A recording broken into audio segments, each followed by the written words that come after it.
We've now seen an intervention in the last 5 or 6 minutes from the Home Secretary, no doubt trying to change the subject in all of this. The Home Secretary has extraordinarily, in a letter published online in the last couple of minutes, called on Sir Keir Starmer to sack 3 of his frontbenchers over their support for Just Stop Oil and Extinction Rebellion. Now, a cynic might think that this is a government that this morning rather wants to change the subject.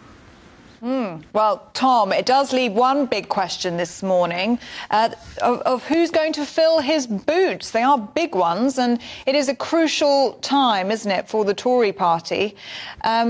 Who's the front runners, do you think? We've had the names Johnny Mercer, Tom Tugendhat and Penny Mordaunt thrown about around here. What's your view? Yeah, really strong suggestions there. Of course, Penny Mordaunt has done the job before, but also Tom Tugendhat has recently been promoted to being Security Minister, attending Cabinet. That would be a natural step for him. And of course, Johnny Mercer, as Veterans Minister, is also in the fray there too.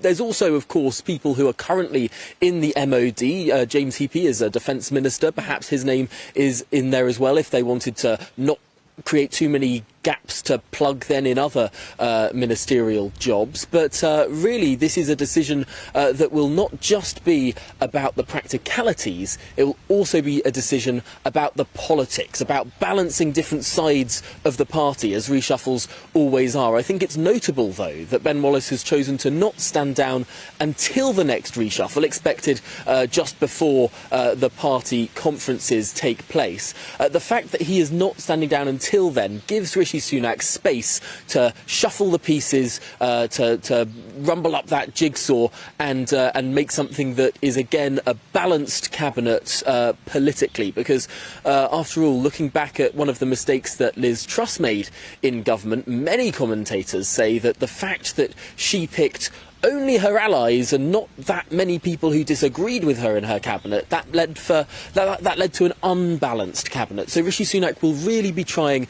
to get that ideological balance across the cabinet in the wake of Ben Wallace's departure.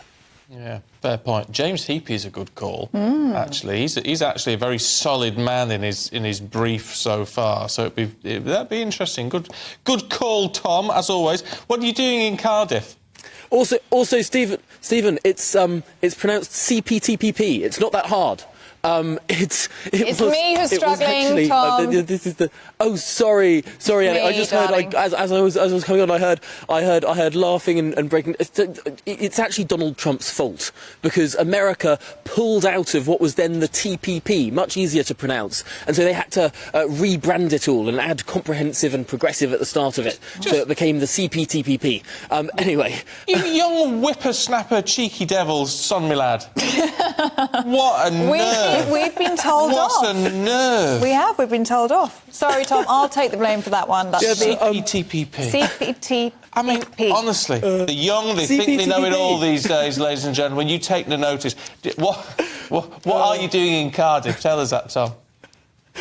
I'm in Cardiff not to talk about the Trans-Pacific Partnership, but indeed to conduct the People's Panel for Camilla Tominey's show that's coming on just after breakfast, because we'll be talking to some denizens of this part of the world to get their views. These are GB News viewers, and we always, every week on Camilla Tominey's show, get the views of GB News viewers from different parts of the country. Today, it's Cardiff, the capital of Wales. What do the people of Cardiff think about all of these issues? No doubt Ben Wallace, no doubt a bit of CPTPP, and perhaps more besides. Oh, you're showing off now, Tom. No, but it's actually a real shame, Tom. It is a shame because, you know, I thought you had a good career ahead of you. But frankly, you're finished here.